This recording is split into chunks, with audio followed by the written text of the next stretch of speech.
Hi, everyone, and welcome to Youth Amplified. A podcast that inspires, empowers, and connects. I'm Ronna. And I'm Brian. And in the spotlight today, Beyond the Stage, how young artists can shape culture and community.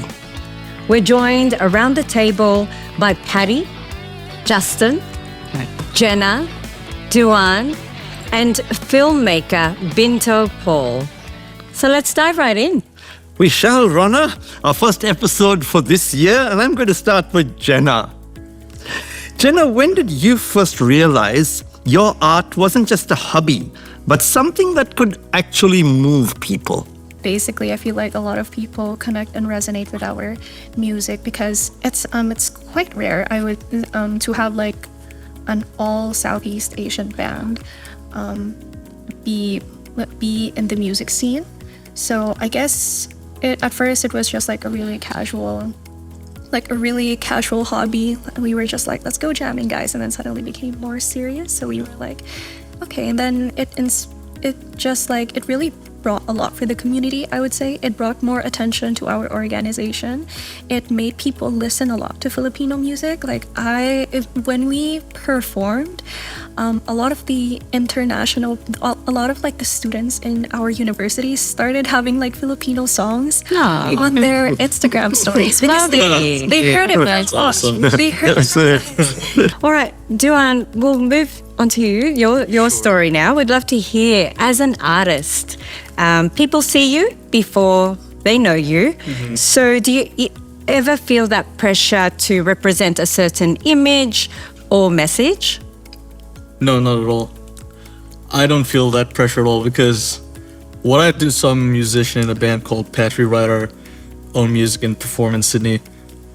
What I write and what my bandmates write and what we create as a whole is an extension of ourselves, and it's about our unique experiences. I mean, the experiences aren't unique. Everyone has that one girl they fall out with in high school, and that's what they write about for the rest of their lives. But it's about our experience going through that, and it's about how we perceive that. And I feel like through our music and the lyrics we write and the image we have, it's just us. We don't have a separate image to who we are as people. And I think that that's probably the best way to go about it because there's no phoning it in any real way. And that's something that we really hold ourselves up to a high standard of because there's so much phony nonsense in the world that I can't even look at my phone and trust the news that I see because it just all feels so fake. And we want it to be refreshing, not even to our audience, but to ourselves. Like we're just being ourselves. And if people don't like us, kind of so be it. And if people do like us, that's awesome. But we're not trying to be agreeable or hold up this image that everyone can like. We want to have a demographic of people who enjoy us authentically rather than because we represent something that maybe they believe or want to believe. So that's kind of my stance on that. Now, that's excellent. That's excellent. Now, Patty, what about you? Has your cultural background shaped your art in any way? 100%. So I moved here when I was 10, and having grown up in the Philippines, I felt like I lost part of myself growing up in Australia, and I didn't realize any of that until, mid-20s, after I actually started living in South Korea. And then I came back to Australia, and I felt so displaced. I'm like, who am I? What do I like? What do I stand for? And through art, I've been able to reconnect with my culture and learn a lot of things about my culture that I didn't even know about. And that's what I'm trying to do now, is to share a bit of history and a bit of cultural information through my art, so that people who are going through similar journeys and people who are born in Australia and are from a different culture can kind of relate to that. Yeah. Binto, what about you? Has your sort of cultural background shaped your art? Yeah, absolutely. My culture root shaped my rhythm, my storytelling, and whatever my emotional, perspective.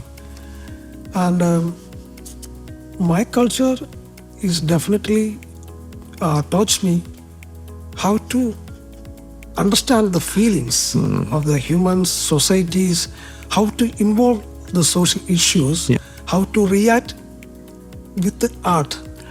Great. Binto, let's stay with you there.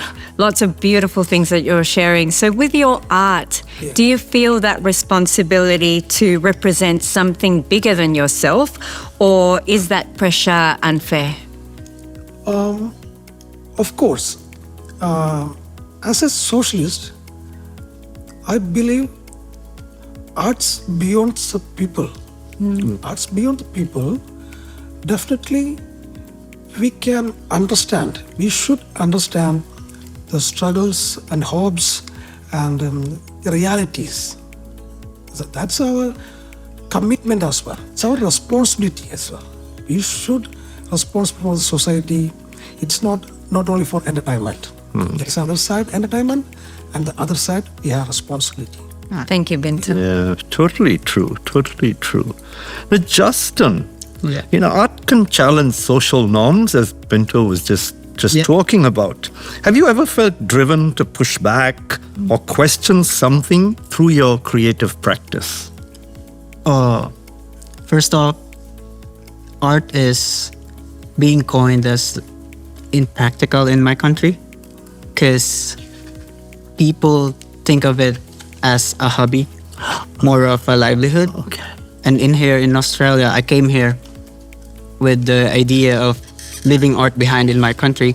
So I think being pushed back is more of saying that art could still earn money. Because right now, I'm using this creativity as my livelihood, as my main source of income. Okay, Patty, over to you. Yeah. What's your go-to snack before you create? My favorite question. And does it actually help, or does it make things messier? So I love myself a peach iced tea. Peach iced tea is very refreshing. My go-to is usually the sweet chili chips. And I think it's very energizing. So if I have work set out, I don't eat the snack until I finish my work. It's like a reward for myself. Yeah. Sometimes it's just like I put my hand in the bag and it's just empty. Like how'd that happen? So sometimes it can be a bit distracting. Yeah. Justin? Yeah, for me, it's not actually a snack, but more of a caffeine. Oh, okay. I think everyone in the creative industry is like that. Like, caffeine is like the cue to start the creative mood. Definitely my go-to is some kind of drink. I would say my current one right now, which I just had a while ago, is a matcha latte. But like a coffee is also really good. I especially like the ones that have a little bit of twist to them. Yeah, no, Coke Zero, definitely. And it's bad because, like she said, a vocalist should only be drinking water. And it impacts me in a really bad way because my performances, I'm screaming at the top of my lungs trying to get these notes out because I can't sing. So, yeah, I really should stop doing that, but I can't help it. It just feels nice. I like to have some sugar always. Yeah. More energy, and we can think about something. What about you, Ronna? Oh gosh, don't talk about sweets. Did you just mention sweets? I cannot once I start. That's a bad I thing. think it's a Filipino thing. We all love sweets. Sweet. Yeah? Me too. Yeah. My sister owns a bakery and I can't lose weight. Oh, Taste this. I'm like, yeah. Brian? Masala chai. Oh, dear. Well, Binto, you've just made your film and remarkable movie as well. When working with young creatives, often what do you think adults sort of underestimate about their vision and their leadership? Yeah, of course, the adults always underestimate the youngsters, but the situation and changed. Nowadays, the youngsters has more creativity. I feel they have more creativity because they have more options. They have more option to find out new things, and they update the technologies. And even though the new generation, like they knows better than us how to use technologies, how to find out new things. So I don't think so. We never underestimate the youngsters. We always respect their skills. We should welcome our new people, and we have to support them. So we have to learn from them. We have a lot of things. 100%. We have to learn a lot of things. There is learn. They are very capable. They are very understandable. We should support, and we have a lot of things to learn from them. Okay, Patty, let's move to you. Interested to hear your thoughts on how social media could help your art travel, and how does it sometimes shrink it? Yeah. It's always such a complicated topic, social media. I think sometimes I regret not starting earlier before, Instagram was a thing, because I feel like it would have been a bit easier to just be yourself. But now it almost seems as if you have to have social media, whatever you do. Politicians have it. Like, I think every single one of us probably have 2 or 3 accounts. And it's always difficult, because when you start with social media, you can get hooked into watching, even if it's research, you can get hooked into it, and at some point it stops becoming research and you're just mindlessly scrolling. But at the same time, it's so amazing because you can reach people from different corners of the world. Right. And it's just all about finding your voice. And I think everyone struggles with that. But even so with social media, you're kind of always comparing yourself to others. So it's something that you kind of have to use, but you need to learn more about yourself so you can really showcase who you are to people, and that's how they'll find you. Right. Some good insights. Yeah. No, yeah, totally. I will say though, on the under 16 ban, like the overall consensus in the Sydney music scene, especially in the indie scene, is that hurts the artists, because our art is reaching less of an audience, especially an impressionable audience, which is who we wanted to reach the most. Yes. It is not reaching them anymore in the way, because most of us, as far as we do Instagram and TikTok. That's it. And they can't reach us on those platforms anymore. So we kind of were sitting there with our, I won't say that, but we're kind of sitting there with, we just don't know what to do. We don't know how to reach these people. Like, what do we throw CDs into windows or houses and the kids listen to them? It's not how it works. So finding a workaround right now in the scene has been difficult. And a lot of artists are noticing, if they have an all ages event, less attendance, because no one knows that it's being sold. Yes. So that's something that I just wanted to touch on, is that under 16 ban is really hurting the scene in a very significant way. Yeah. Dewan, Yes. have you ever looked back to an old photograph, performance or clip and thought, who let me do that? Every single night I play, I look back and I hate myself. It's the worst. Because when I'm on stage, I mean, the lights are in my eyes. I can't see anyone out there. So to me, I'm in my room again. I don't have to worry about the judgment of people or how someone's reacting to something. I just do and say whatever I want. And my co-frontman, Jack, he's exactly the same. And we'll be in the middle of songs for like a minute or 2 minutes, just ripping into each other mid-set, and we can't stop until someone from the crowd yells, "Next song!" So it's really bad. I mean, I hate looking back at videos because I know that I said something, or I did something, or I pulled my pants down, or something crazy like this, and I just can't bear to watch it. I'm sure it's entertaining for a crowd, but it's torture for me. Thank you. But Dewan, we'll stick with you. What does success look like for you right now? Not in the future, not 10 years from now, but right now. I actually have thought about this a lot, and I'm not a very powerful dreamer. My dreams are very small. My success for me today looks like I advertise a show, and 10, 15 people that I have no connection to, I can't trace them back through my friends or anything like this.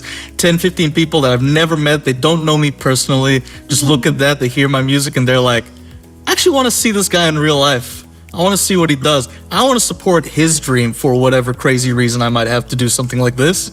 I'd like to go and do that. And that to me would be like the biggest, craziest, most explosive thing in the world. That would be the most awesome thing that has ever happened to me. So that's what success would look like for me today.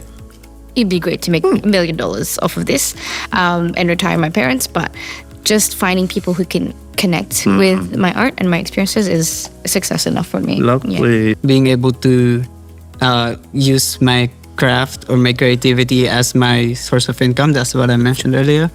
Because, most of my friends is telling me like not all can do that. Yeah. Like make your art as your 9 to 5. Yeah. Because usually art usually arts is the 5 to 9. Yes. After the 9 to 5. Yeah. So that for me is a success.